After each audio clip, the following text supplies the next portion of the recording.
যে তালিকাটা আসছে এটার থেকে আবার একটু আমরা এক্সাক্ট এখন বলবো না।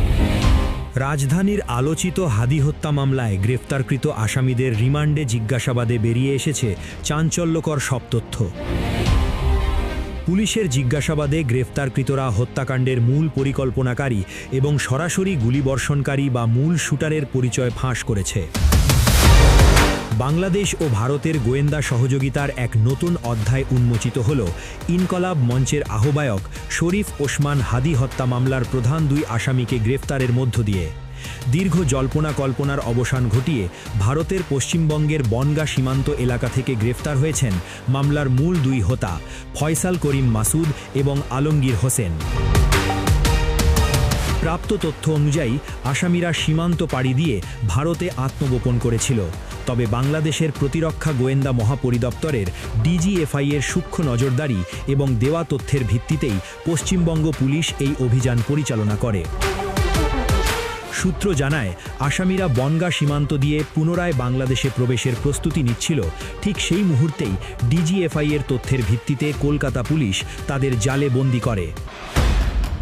সম্প্রতি ডিজিএফআই-এর নতুন মহাপরিচালক মেজর জেনারেল কায়সার রশিদ ভারত সফর করেন। তার এই সফর নিয়ে বিভিন্ন মহলে নানা নেতিবাচক সমালোচনা ও গুজব ছড়ানোর চেষ্টা করা হয়েছিল।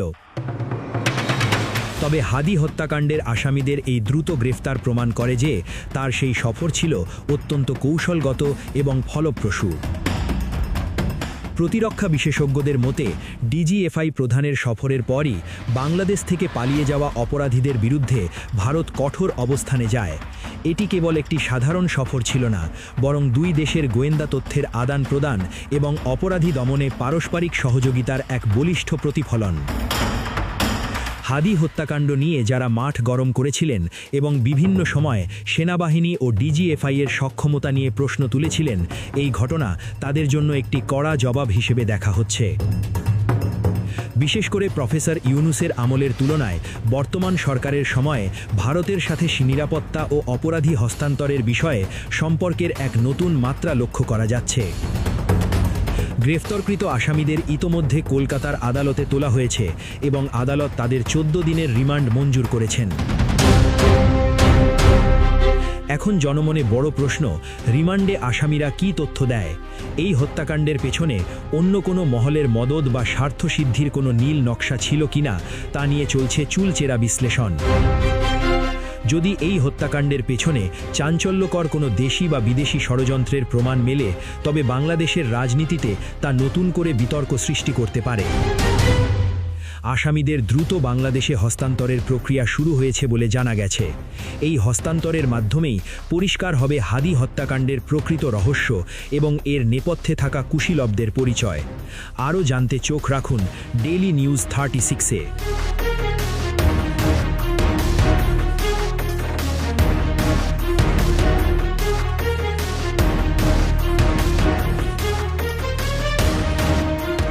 ইন্ডিয়াতে গ্রেপ্তার হয়েছে, এখন পর্যন্ত এটার সত্যতা আমরা পাইনি। দেখা যাক, যদি গ্রেপ্তার হয়ে থাকে আমরা বাংলাদেশ সরকারকে জানাবো, অতি দ্রুত বাংলাদেশে নিয়ে এসে এর সাথে কে বা কারা জড়িত আছে এদেরকে বের করা হোক। কারণ দুইজন ব্যক্তি যে শহীদ শরীফ ওসমান হাদি ভাইকে হত্যা করবে তেমন কিছু নয়। এর পিছনে কারা ইন্ধনদাতা আছে, কারা এই হত্যার সাথে জড়িত আছে, প্রত্যেককেই বের করতে হবে। গোটা বাংলাদেশের সেই একই দাবি, মা বোনদের দাবি, সমস্ত মানুষের দাবি যে এই হত্যার সাথে কে বা কারা জড়িত আছে। উনি ঢাকা ৮ আসনে স্বতন্ত্র নির্বাচন করাই কি তার এই হত্যার মূল কারণ কিনা, এটাও তো জানার প্রশ্ন আমাদের কাছে আছে। নিশ্চিত করতে পারলাম না। ইন্টারিম যে গভর্নমেন্ট ছিল, ইউনুসের যে গভর্নমেন্ট, তাকে আমি অথর্ব সরকারই বলি। সেই গভর্নমেন্ট ইউনুস যে সরকার, হাদি ভাইয়ের বিচার আপনার নিশ্চিত করতে পারে নাই। আপনারা দেখবেন বিগত সময় যে সরকার ছিল, বুয়েটের যে আমাদের শহীদ আবরান ভাইকে যে হত্যা করা হয়েছিল, তার দলের কিন্তু কর্মী ছিল।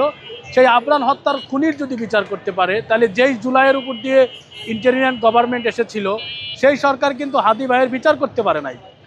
এবং 12 তারিখে যে নির্বাচন হয়েছে 13 জাতীয় সংসদ, সেখানে যে সরকার হয়েছে, সেই সরকার হওয়ার পরে আমরা দেখতে পাচ্ছি 80তম দিন শহীদ ওসমান ভাইয়ের শাহাদতের বরণের পরে এখন পর্যন্তও সেই হত্যাকারী তাদেরকে গ্রেপ্তার করা হয়নি, কোনো বিচারের কার্যক্রম আমরা দেখতে পাচ্ছি না। আসলে শহীদ শরীফ ওসমান ভাই ঢাকা ৮ আসনে যে স্বতন্ত্র প্রার্থী হিসাবে নির্বাচন করতে এসেছে, তাকে হত্যা করা হয়েছিল। তাকে গোটা বাংলাদেশের সকল দলমতের মানুষ বিচার চায় শহীদ শরীফ ওসমান হাদিবাতে। শুধু আমরা যারা ছাত্ররা আছি, যারা রাজনীতি করি, কৃষক শ্রমিক ব্যবসায়ীরা, তারাই শুধু বিচার চায় না, মা বোনেরা বিচার চায়। এবং আওয়ামী লীগের যারা কর্মীরা আছে সাধারণ, তারাও কিন্তু শহীদ শরীফ ওসমান হাদি ভাইয়ের বিচার চায়। কী কারণে? কারণ শহীদ ওসমান হাদি ভাই একটি কথা বলেছিল যে আমি আমার শত্রুর সাথেও আমি আমার ইনসাফ দিয়ে তার সাথে বন্ধুত্বপূর্ণ সম্পর্ক দিয়ে চলতে চাই। সেই জন্য সে কোনো দলের মানুষ না, সে সকল দলের ঊর্ধ্বে মানুষের ভালোবাসায় উঠে গিয়েছিল। তো সেই জায়গা থেকে মনে করি শহীদ শরীফ ওসমান হাদি ভাইয়ের আমরা বিচার চাই। এবং এই ইন্টেরিয়ার গভর্নমেন্ট বিচার করতে পারে নাই, বর্তমান যে সরকার হয়েছে সেই সরকার শহীদ শরীফ ওসমান হাদি ভাইয়ের বিচার করে বাংলাদেশে ইনসাফ প্রতিষ্ঠাতা করবে।